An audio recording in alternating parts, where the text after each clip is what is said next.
Hey there, we're Talia and Ophira Edut, identical twins and astrologers. Welcome to AstroTwins Radio, where we bring the stars down to Earth.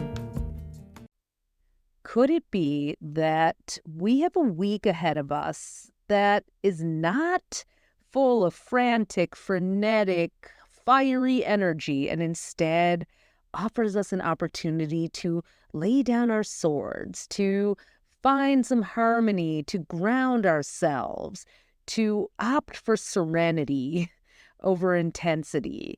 Well, call me a wishful thinker, but if the stars have anything to say about it, the answer is yes.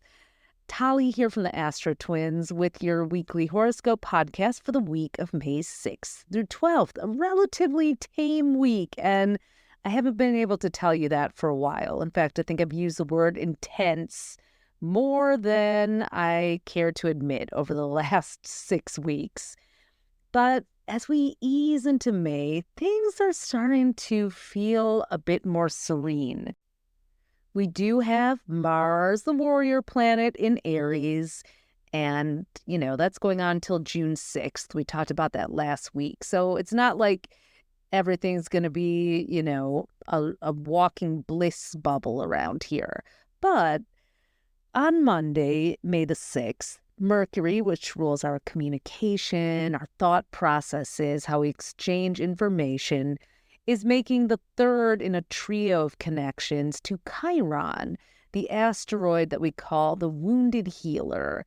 Chiron sits between Saturn, which is all about restriction, and Uranus, which is all about rebellion, and it kind of has to negotiate those two energies. So the symbol for Chiron is a key, because the thinking is that is the key, once you can unlock the repression of Saturn, turn it into structure, and liberate yourself with Uranus, you kind of have this sage balance, this perspective, this wisdom.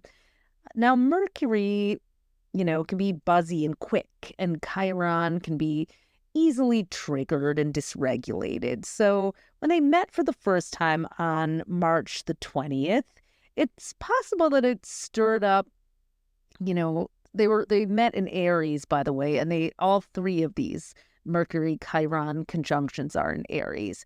So, it may have stirred up a little bit of discord or showed you where you were not quite feeling, like all was well, where maybe you needed more independence. Maybe you were finding yourself just having a very short fuse, and perhaps you thought, I really need to resolve this. Well, then Mercury goes and turns retrograde on April 1st, the 25th. And midway through on April 15th, there was the second Mercury Chiron conjunction. This time Mercury was retrograde. So you may have, rehashed some issues, needed to call a timeout. Perhaps you just felt like something was unresolvable, irreconcilable. You just had to cool down. So hopefully you have had your proper amount of time in the old timeout chair, because this Monday you get a chance to really finish, close the loop on the drama. So whatever it is, expect, it's not like you have to resolve everything on Monday, but you might feel like you have an enlightened perspective. Okay, you know what? I really was taking this personally. They weren't coming for me. Or, hey, you know what? This is just not for me. The situation is not good for me. I can wish them well. It's not a match. You can find yourself having, some sort of conclusion this week about whatever has been stuck in your craw since the equinox. But, it's okay, to either walk away, to let it go, to, or maybe decide that you've found a new strategy for fighting the good fight, because there are, it's not always appropriate to, just say, I'm just going to turn the other cheek.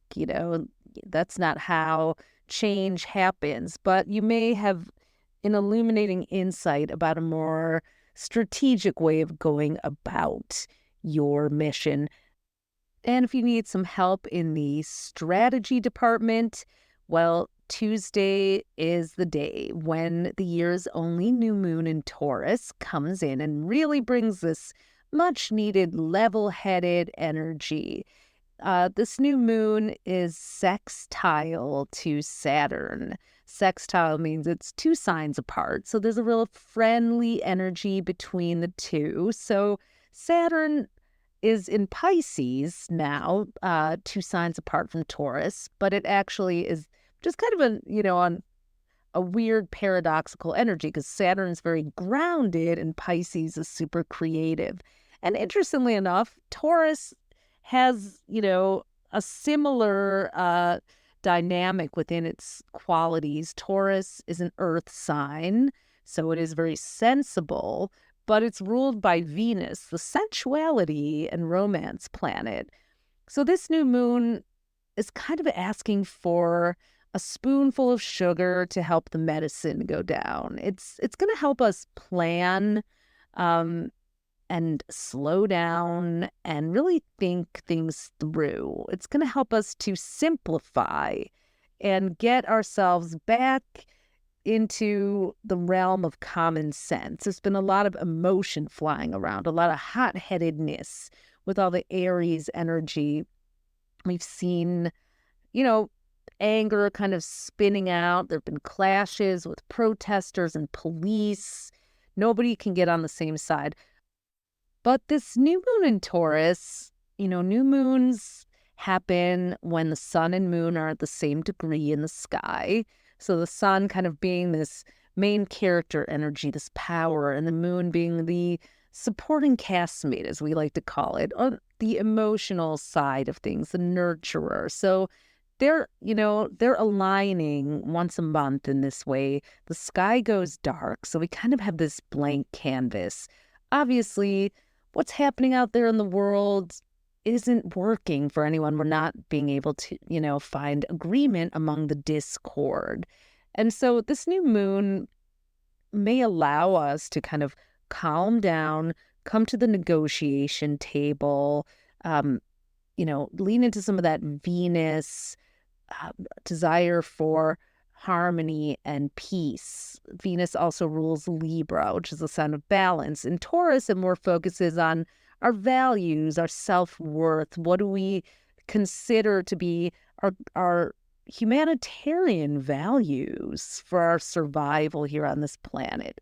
Probably doesn't have a lot to do with killing each other, just a guess. But this, that hasn't been easy for a good part of the world to see with all the Aries energy.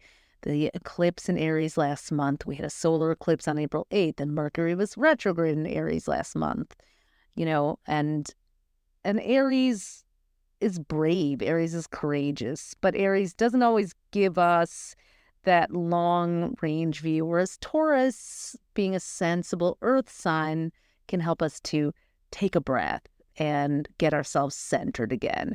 On a personal level, this new moon is a great time for starting any kind of self-care routines and rituals, eating, planting. I mean, it's no surprise that it comes with spring. So get out there, get in your garden, start one on your windowsill, find a community garden.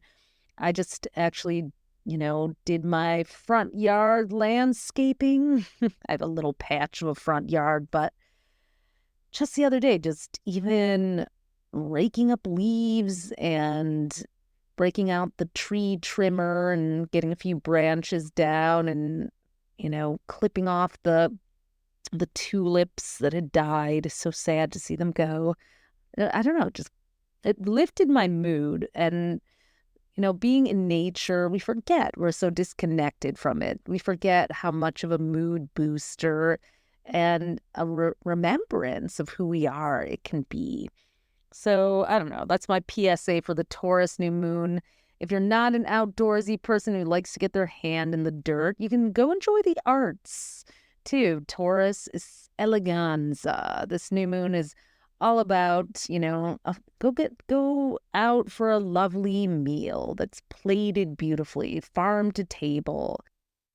go meet friends for a walk through a gallery, or take an art class, take a ceramics class. There's a lot of drop-in ceramics studios I've seen popping up.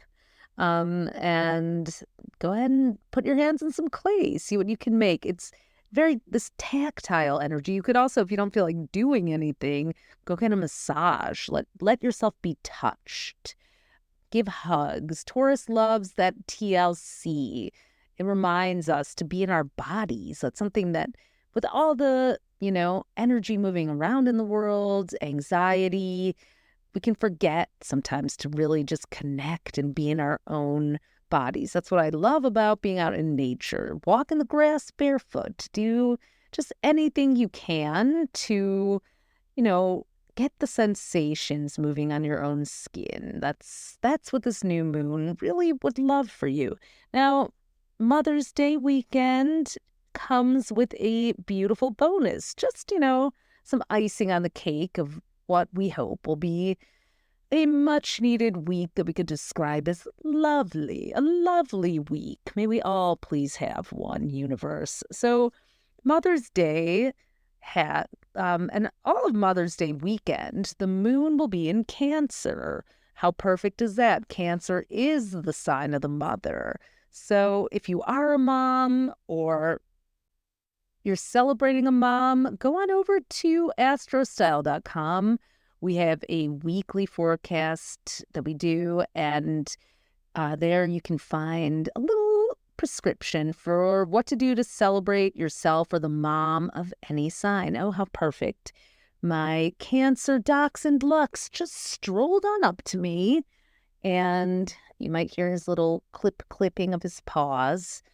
Yes, I am your mother. So that's a reminder to all the pet mothers and pet parents too, to celebrate yourselves because you are caring for and nurturing a life.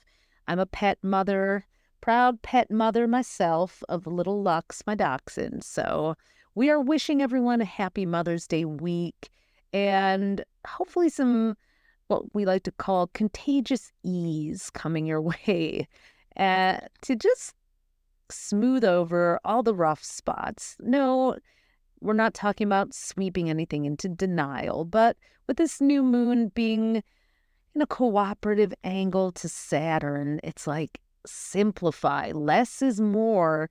Get things into routines. Set up systems. Do you need to life hack anything? Is there an app that could really make your life a whole lot easier just for those everyday mundane things, whether it's tracking meals or putting outfits together with the clothes in your closet? Make AI your friend. All right.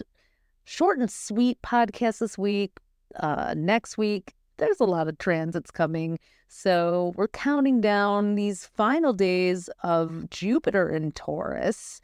At the end of this month, on May 25th, Jupiter actually goes into Gemini, making its once-a-year switch. So lean into the Taurus vibes. Read about this Venus-ruled, beauty-loving earth sign, the first of the three earth signs with Virgo and Capricorn. It's all about planting seeds, dealing with stuff at the ground level, getting yourself centered and grounded as well.